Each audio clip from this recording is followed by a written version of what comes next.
Good morning, everybody. Good to see you. Welcome. As always, I invite you guys to open up the chat box, as we know that gets very active here. And of course, we'll have the opportunities to unmute and share in the chat box as well. Good to see folks here. I'm sure we'll be having others joining on as we get started here. I'm not going to go into any other the logistics. I think we've been doing this long enough. We know how to do it. So we'll get right into gracious space. Thanks, Vicki or Peyton, running the slides back there. Thanks, Peyton. So as you guys know, gracious space is the opportunity to ground our minds into the work that we're about to do, as well as the opportunity to strengthen our container. And what we mean by that, when we say that, is really the opportunity to connect with one another and build relationships, which are so key in moving this mutual work forward. So I want to bring back the pyramid, and you will, the iceberg, and you'll remember in the iceberg, as we think about the structure at the very top, the tip of that iceberg that sits above the water, are the events that we see, the things that happen. Just below that surface are the patterns of behavior that start to occur. Things that happen over and over and over again that then start to build the culture of it, or a system that then, of course, is continued to be driven forward by the mental models that we hold. So we talked a lot about this many weeks ago. And so in reflecting on that, because of the work that you're going to be doing in today's meeting, the area that we want to focus in today is these patterns of behavior. And thinking about your specific experiences, what you bring to it, how is it that you are part of a pattern of behavior, and how you connect into that. We want to start in something pretty simple, not too hot, so to speak. Keep the heat low as we start this work. And just to start to reflect on what are some of the patterns that you've observed in your environment, even over last weekend or the last couple of days. One thing that I have noticed, I happen to be in California at the moment, and I'm by the coast. And of course, I get the opportunity to watch beautiful waves coming in, you know, one after another. And it's the pattern of those waves that are coming in, but the understanding of there's a whole system inside of that body of water that's creating those waves. And what are those elements that create those patterns that then create the system? And of course, the ocean doesn't have a mental model, but thinking of us as an ocean, what are those mental models that drive that? So think about what are some of the patterns that you've seen, that you've noticed in the last weekend or couple of days, and Vicki's going to transport you into your breakout groups, and you'll have the opportunity just to connect and reflect. And if you have not yet had the opportunity to meet each other, make sure you introduce yourselves.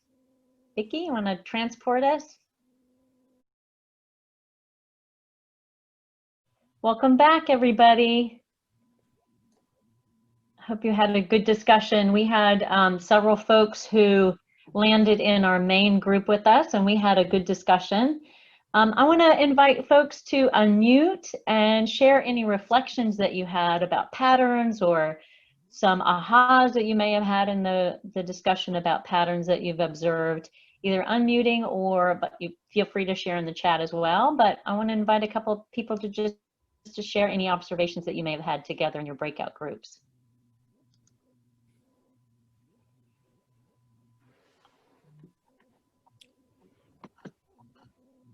Well, hey, this is Liz, and I was with Kathy and Devin, and we talked a little bit about uncertainty and how a lot of us like to plan and look forward to events and doing things that we can't do. And Kathy, what was it you said? It was either a tsunami or a desert of isolation. Is that what it was? Day to day. So it was kind of this contrast of too much coming out of the faucet and then other times feeling isolated and not enough. But it kind of got back to, we all like to plan in-person get-togethers and trips, and we just kind of have to put that aside for now. Mm-hmm.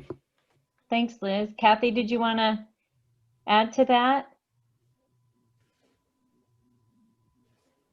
No, I think part of it, I was saying that, like, I have a daughter going off to college for the first time or trying to, and it is hard because you get flooded with information of everything you should be doing. You try and set up for that, whether it be work, school, whatever. And I joke that I'm on plan L now for most of life. It's just like, what do you do? And I think that's what gets a lot of people weary, and we get dysregulated from that because we don't know how to plan. We don't know how to prepare for what is going to change in 3 days. Mm-hmm. And for people who are extroverts, I'm kind of in the middle, but for people who are extroverts, that's even harder because, like, where do you get that connection? Mm-hmm. So it is hard to go, what are our patterns of behavior? Because our patterns of behavior are constantly having to alter based on what's happening each day with the news we get, the rules we get, the adjustments we need to make. Mm-hmm. And that makes it tricky to do any of our work, quite honestly, let alone be within your home with your family and try and figure things out. Yeah, I think that's it's interesting, and even thinking about the patterns and the flow of information that comes at us, and the recognition of what are the systems behind that cause the flow of information, either bombarding us or silence in some cases can also be really disturbing for some people. And really thinking about what are those systems behind those patterns that we're seeing and feeling. And in that reflection, you can start to understand how you as an individual either are part of that in your own behaviors or others, and how you might be able to influence or modify your own behaviors to be able to take in that information or feel okay in that silence as well. Any other reflections on that folks want to share?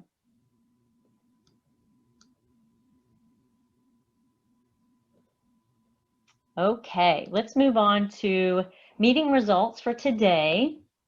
The type of meeting that is designed for you today is really the opportunity for you to be able to solidify decisions that are made, both for you as a focus group as well as individuals. And you'll have the opportunity to really share some of the summary of your findings as a focus group with each other, as well as the design of accountability strengthened. So as decisions are made and you're reflecting on the work that you're going to be doing as a focus group and reflecting on the work that you'll be doing as individuals, that accountability for yourselves and others will be strengthened.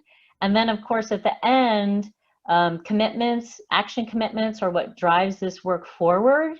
So you'll have the opportunity to firm up those action commitments for yourselves and others. We're going to keep the platform open, the Zoom meeting open for the 15 minutes afterwards, in case you need time as a focus group or want to complete some of the work that you'll be participating in throughout this call. As we move forward, we're going to bring up the working agreements. As you know, these are living working agreements. It's the agreements that you came up with and how this container works together. And I want to give you a moment just to reflect on that and think about what are one or two working agreements listed here that you're going to lean in on today. So take a moment, read through those, and think about the one or two that you'll lean in on today.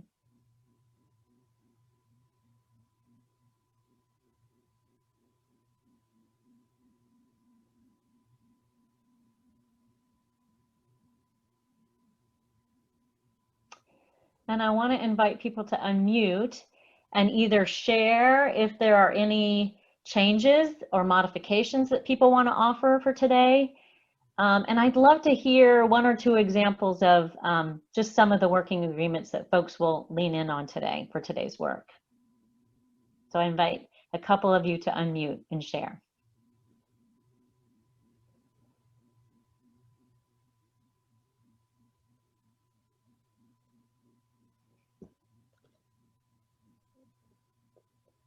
Hi, I'm Christy.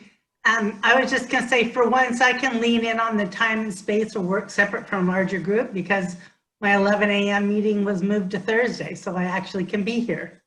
Perfect. Yay! Thanks, Christy. About a couple more.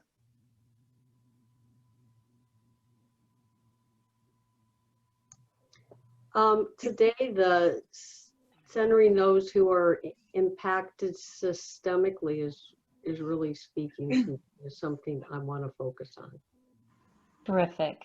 Thank you, Chris. How about one more? I just wanted to say focusing on understanding, I think, would be good, because sometimes when you're dealing with a lot of people that you are familiar with and aren't familiar with, the process can take longer than you think. And just kind of trying to reiterate early on what we're trying to do so that we don't go off in different paths. That's great. Thank you for sharing, Linda. I think the opportunity for people to hear others expressing their thoughts is just, it's really meaningful. It's really meaningful when you guys are sharing. It gives me the opportunity to reflect, not only on my own thoughts, but it's just incredibly helpful and meaningful when you guys share. So Christy, Linda, and Chris, thank you so much for sharing. Okay, moving really quickly here. As you guys know, this is the opportunity that we're going to be taking the shift for you guys to take your small tests of change forward. So we will not be having this convening. Doesn't mean there's no work, because you're going to be doing the small test of change, but we won't be having this convening until October 6th. So I invite you guys to open up your calendars, either electronic or written, and write that down. This is one of those action commitments. It may seem like a small thing, but it certainly is one that's important for keeping the work moving forward. So mark down in on your calendars, October 6th is when we'll be convening again here. Same time, 10 to 11:30. And in that meeting, when we come back together, you're going to have the opportunity to share your findings from your small test of change, either as a focus group or individuals, and the opportunity to align with one another. So make sure that is on your calendars. Of course, we will be sending out reminders, but those individual action commitments are really, really important. So thanks for doing that. And with that, I'm going to turn it over to Kalika and Peyton to take us forward. Thank you, Stephanie. I'm really excited. As you can see, we're cranking through the opening of this meeting because we want to ensure and give back max time today for you all to be prepared to, as Stephanie said, implement and run your small tests of change. And for those of you who are feeling a little bit anxious, know that the time today is going to be on honing in and refining on what that action will look like.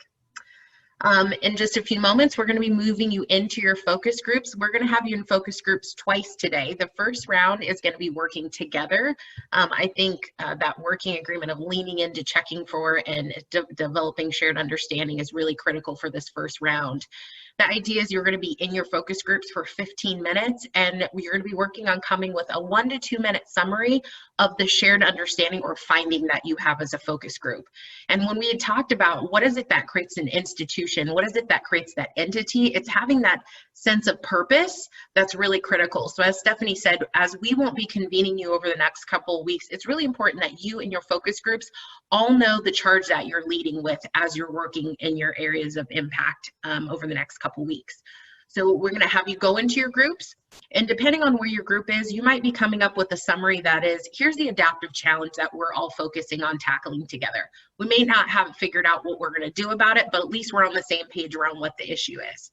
Your group might be a little bit further along or in a different place where you're going to be able to come back and provide a 1 to 2 minute summary of the action that you're going to take. We used that example before of thinking about nutrition programs, and we're all going to commit to ensure in our areas of expertise and our authority to switch to seed butter from nut butter. That silly example again of just that small test of change that might really make a big difference. So we're going to move you into your focus groups in just a few minutes. Make sure to select someone who's going to be prepared to share that report out when we come back. Any thoughts or questions? I don't see any furrowed brows, so I feel like we're confident. In the chat box there is a link to your Google Drive. So if your group wants to open your factor analysis or your root cause or any of those other documents to refresh your memory, please feel free to use that link in the chat box now. Get those workbooks open so that your group can prepare just a 1 to 2 minute summary of the work that you've done thus far. And we will see you back in a couple of minutes. All right, welcome back. I must say the team is anxious because we're used to being in breakout with you. So we're really excited to hear the summary that you all have developed. Just one note here for folks who are playing the observer or listener as other teams are reporting out. I want to invite you to really be active in the chat box, activating yourselves in this empowerment triangle. When we had talked about the dreaded drama triangle, we want to make sure as we're providing feedback for each other that we're showing up as the challenger and the coach. So the challenger might be pushing people to think a little bit further or go deeper into root cause. The coach might be providing some insights and supports or assists on how to facilitate the change or summary that you're hearing from folks, because ultimately the power of this group is to empower each other to be creators and reconstructing the change that we need in our community. Again, inviting each team to jump in here and provide a 1 to 2 minute summary of your findings or adaptive challenges or mutually reinforcing activity you're going to take. If you haven't already, inviting you to open up that chat box so we can provide that feedback for one another. Is there a group that wants to go first? Kalika, I just wanted to mention to everybody, we're gonna, because of time constraints, we're gonna do a little bit of interrupt coaching. So don't take offense to it, but we're gonna keep folks at the 2 minutes. So Peyton and Kalika are on tap to do that, but I just wanted to give folks that heads up. Thank you, Stephanie. Looks like Tammy is lifting up Paul to speak on behalf of housing and food. Okay, real quick, I just got there, so I'm going to try and capture, but I would prefer if, Tammy, you could start a little bit and I'll join in on the food thing real quick, where you started, so I can connect the dots with where you started. Nice. We started filling out the food patterns cycle reflection worksheet, and we started talking about how the groups, Nourishing Networks can serve as a conduit for the groups. And Helena brought up the idea of an appropriate agency putting up pop-up food banks.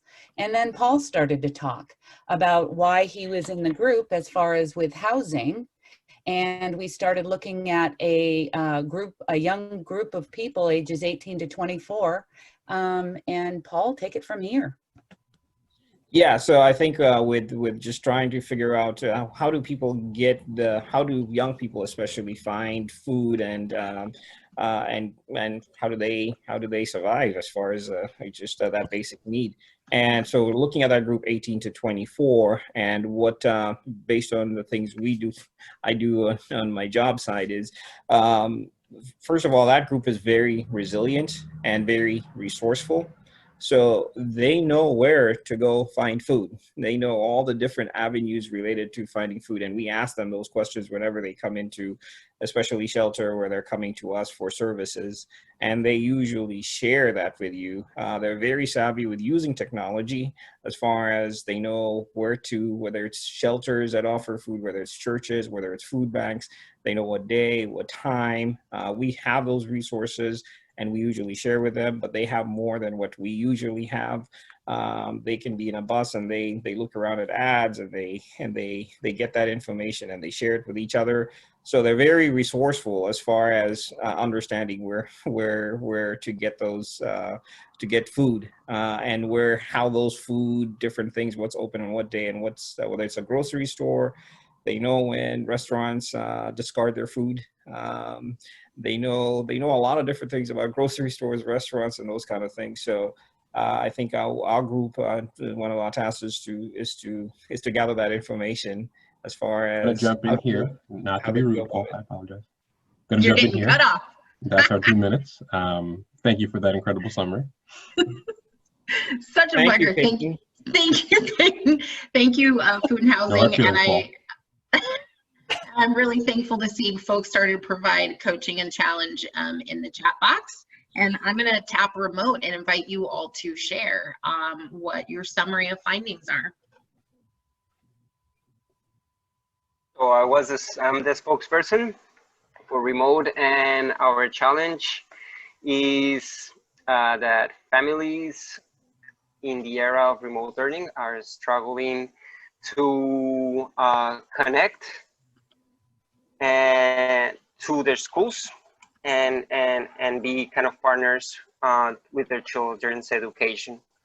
So our target population, we decide to work with Latinos that of elementary or K to 5. So to better understand the complexity of this issue within this community, we wanted to do a conversation with this community, kind of like a focus group, to better understand what are the needs, what are the hopes, and how better support them.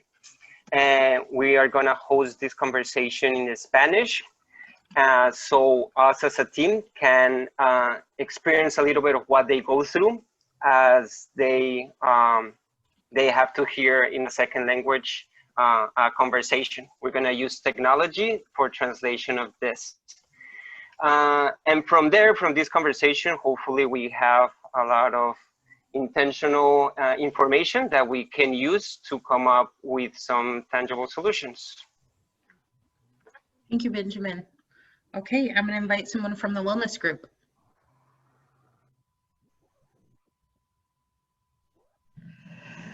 So we talked about the fact that we're trying to work with 14 to 24. Do we reduce it to 18 to 24 for ages? We're trying to do something more in the get the information out there as we do more research. For finding that there are places that still have counselors available for the youth as they're trying to do all these transitions. We'd love to help young people. But one thing we are finding might be nice is to work with Helena some, as well as some other places, because Helena, we know with the city you're doing a flyer of information going out to families and various school distributions, etc. To come up with a list of 6 to 7 good resources on the east side that can have the name, the numbers, emails for people to have access to, so they're not having to research it as much, and that we could also distribute within our various different ways, electronically or by mailer. So we're trying to find just a first step, tangible, trying to get the information more into people so they don't have to try and parse through the web as much, which can be very difficult for people, and not recreate the wheel as we've been encouraged to do many times. Thank you, Kathy. All right, someone from funding. Well, hey, this is Liz from funding. So our group wants to create system change in the world of funding, so that funding decisions are centered on racial equity and Eastside needs overall are better met. And to that end, we want to partner with people largely in by and for organizations that have been doing that work on the East Side for years. Debbie Lacey is one of those people with the organization Eastside for All. We're going to participate with them and partner on a follow-up meeting with Eastside funders to see what progress may have been made on some commitments that were started about a year ago. And then we have some next steps to kind of further define our role. So that's where we're at. Thank you. Thank you all. So as we're wrapping up this section, I want to convene you. I know we just heard a lot of high level information, so continue to invite any thoughts or hypotheses you all have in the chat box. And I just want to take a moment, take a pause to invite us all to reflect on all the time we've spent together, and how does it feel to be able to summarize the work that you've done? How does it feel to know that you have allies and partners who are sitting at the same table with you, having the same focus, who are centering that same challenge and values? For me, it's really powerful, and I feel really hopeful knowing that there are people on this call and people who are not on this call. All of your peers, your organizations, your communities are committing to tackling these issues. So just wanting to take a moment and really ground and center in that. Okay, I'm going to move us on to the next slide, please. Thank you. So the remaining of our time today, we're going to shift gears a little bit. Now that we've summarized and wrapped your collective work, your collective understanding and collective accountability towards these issues in the community, we're going to shift gears and have you open up the workbook. Paul and Tammy are a little ahead of the game. You'll notice that there is a deck in there that talks about patterns and cycles. There is a slide for each of you. You're going to be working as individuals to do some thinking and recording on what are the action steps you're going to take that are going to be that mutually reinforcing action. Each of us have a different perspective, lived experience, authority, influence, relationships, community, and if we each activate all of those things as individuals and do it intentionally collectively, that's how we're going to create systemic change. So the remainder of our time today on the call is going to be doing that individual work time. As always, wanting to remind us to check in on that accountability pathway. And I want to take a moment to really emphasize this area on the pathway around finding solutions. The first step to getting on the right side of accountability is acknowledging that reality. Over the course of these last couple of weeks, we've talked about the decrease in participation on the call. And the reality is that we have less people on the call. And the thing is that the people that are on these calls are owning action commitments, and there's people who aren't on the calls that are saying, I'm maxed out, I don't have the capacity to do this, or I'm being drawn in other directions. They're acknowledging that reality. And I'll use Devin, for example. Devin was tapped in because Reggie couldn't attend today. So Reggie found a solution, which was allocating resources, getting Devin up to speed, and sending him to attend the call. So that's a great example of someone saying, I'm acknowledging the reality that I don't have the capacity to do this. I'm going to own that action commitment regardless, and I'm going to find a solution, which is, voila, our friend Devin. Devin has worked with us on the Data Council before and now is working with the City of Kirkland, so we're excited to have him here in that capacity. And Devin's going to be here to make it happen. So I just wanted to use that example of the importance of staying on the right side of the accountability pathway. And ultimately, at the end of this next couple, I think half an hour here together, we should each be walking away with an understanding of vision or a roadmap for the action that you're going to take. Because the first couple months that we were on these calls together, it was really having a dialogue about what was the desired outcome we wanted in this community. We started by examining what would it look like for everybody to have the basic supports and services they need in East King County in order to thrive during this dire time. You all then self-organized into those 5 areas of focus: food, housing, funding, remote, living and learning, as well as health and well-being. That's not the name, but you got me. Wellness and something. Sorry, guys. And then as you worked in those groups, you started to develop the relationships and have the courageous conversation to talk about what's really happening. As Stephanie started this call, what were the patterns of behavior that you're observing? What were the things you could predict? And then doing root cause analysis and factor analysis and interviews and validations with those who are impacted and you wanted to create change for and with to understand the current state. So again, today's focus is being able to chart a course for what is the individual action each of you are going to take. I'm going to move us on to the next slide, please. Before we send you out, I just want to quickly remind us of BART. The last couple of weeks, we've been working on BART, Boundary of Authority, Role, and Task, because ultimately, the more clear we are on our boundaries and capacities, the more clear and open we are about the authority we hold, whether that be informal or informal, the more we can be effective in taking up our roles and our tasks. Today, you might acknowledge that you have an awareness and a perspective and an understanding of things that you do not have the authority to change. So it might be your action commitment when you leave today's call is to activate, inform, and communicate with those who do have the authority to ensure that that change is implemented. Next slide, please. Lastly, I want to really just iterate again and celebrate all the work that you all have done. You've been able to identify a desired outcome for whom a focused population. So Benjamin spoke about how the remote group is focusing on Latinx or Latinos and really honed in on that age demographic of K through 5, okay? that group had a dialogue about what are the key factors, what were the challenges in getting those youth involved and invested in school and online engaged. There was dialogue with those parents and families that validated the factors that they were discussing. They got to root cause, and now they're starting to work on the strategies. I'm also hearing the other groups talk about, here's how we're going to work together. We're going to tap Helena with the City of Bellevue. She has the authority and the connections to help us think about how do we leverage the city's communication strategies to help inform this population we're trying to support.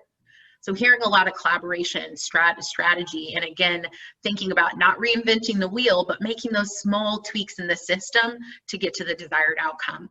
So again, your takeaways today are really solidifying your individual action towards that mutual accountability. And then lastly, I want to charge you with listening and looking for, how are you measuring that success? We talked last week about a lot of times when you're on the leading edge, you're doing adaptive work, you're actually getting a lot of pushback. And sometimes that's the evidence of the work that you're doing. Otherwise, it might be high fives. It could be positive feedback. So just want to invite you to listen and look for. And with that, I'm going to pass it to Peyton to talk about performance measures. Thank you, Kalika. And thank you all for sticking with us here. So over the past 3 weeks, we presented some survey data that we'd taken, and you all provided some additional context to kind of fill in the things that you are all being measured on. So on the left-hand column, you'll see just a litany of different metrics that you all told us that you are held accountable for. And so want to continue to lift that up. Those are really important, and we want to make sure that we can continue to think about those. On the right side, under the metrics the EP Backbone has held for you, are just that, metrics the EP Backbone has held for you to support this collaborative work. One thing that I want to make sure that as we move forward to do is to figure out how you can support one another and how you can all hold one another accountable at this time, both at the individual level within your focus group and at the collective CAN level. So this is just, again, reiterating what you all said is measured at your job, what EP has measured for you as it relates to how these CANs are working together, and figuring out how you all can continue as you go on this work to figure out, individually within your focus group and collectively, how can you hold one another accountable? And those highlighted yellow phrases are things that we pulled out from what you have said that can be a little bit, that can possibly be broader and possibly be transitioned into holding yourself and one another in the focus group and the CAN accountable. So again, this is really just for you to think about. And I get the pleasure of releasing you into your focus groups. So I just want to give you the heads up that Kalika has just dropped in the chat the workbook. And as we spoke about earlier, it's a large spreadsheet, and we're asking you to pick a specific slide. Vicki did some incredible work to make basically one large PowerPoint with each slide repeated. And so you will go in and claim any slide that you would like. They're not names, but they're all the same. And take 5 minutes to do some individual reflection time on that slide. There will be questions there, and you'll be able to answer them and really kind of think about what action commitments to move your small test of change forward, and then taking 10 minutes within your group, to really share out what is happening, and then take 5 minutes to have some journal action steps. The backbone, we will be joining you to make sure that things stay on track, and if you have questions, please do let us know. We won't be doing a lot except to kind of help you drive those results. So Vicki is going to magically move us into our focus groups, and we will see you on the other side of the break. I, for one, had a really great experience in focus group time today. I especially enjoyed being Snoopy and looking at your workbooks. It's always such a pleasure to see all that rich work that everybody's doing. And I'll just offer before we close out here and as we get our PowerPoint back up, that I really want to encourage each of you as you're thinking about wrapping and recording those action commitments that you made today. I would love to add one more to that list. And my ask is that you take the time to figure out what you need to continue to thrive and sustain the work that you're doing. And recognizing that that's a huge integral piece of the process. I can say that I'm going to keep my house clean all by myself. That's not real. I've got 3 kids and a dog and a bearded dragon, and I need support and I need help, and I'm not going to be any fun if I try to take that on by myself. And so as you're thinking about all the work that you know needs to get done, that a part of your action commitment is to have the conversations, to bring those allies along with you, to advocate for the time, support, resources that you need to sustain and implement that change. So your checkout today is going to be to share in the chat box, and if you want to mute yourself, one ally you'll take with you as you're implementing the action commitments that you just developed in your breakout.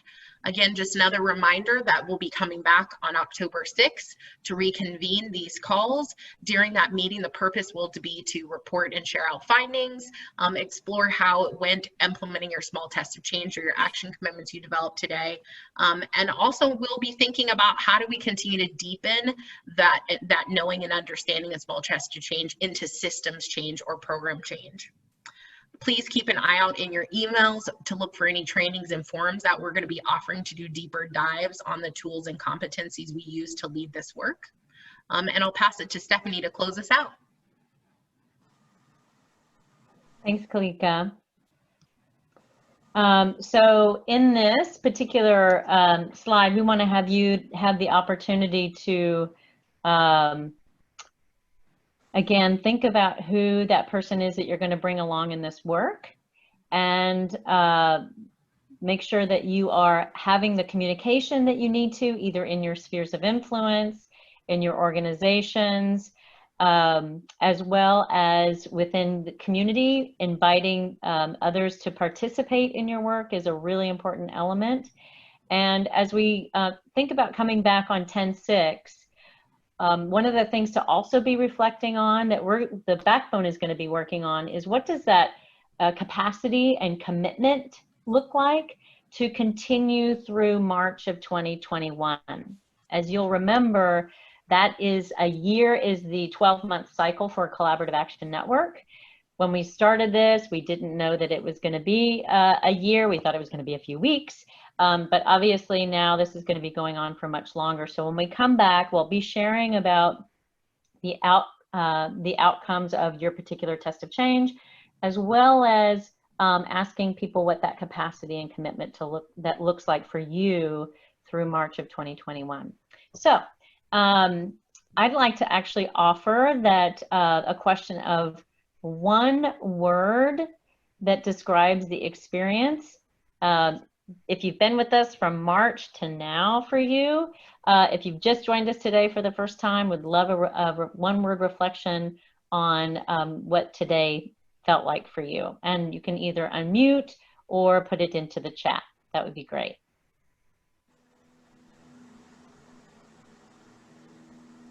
I'll unmute and say engaging. Thank you, Jamie.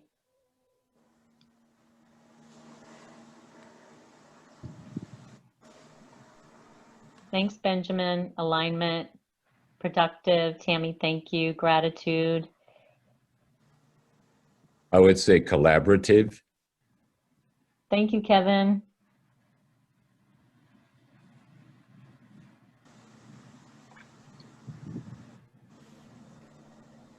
Natika, glad you could join us. Thanks for being here. Grateful. Helena, empowering. We'd love to have one from everyone.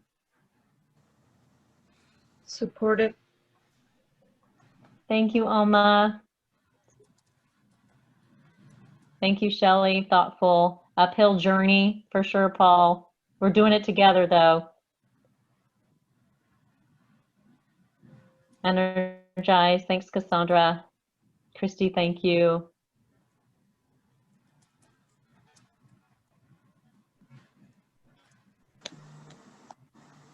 Did everybody have a chance? Peyton, thank you. Hopeful, Sue. Thanks for hanging in there with the technology.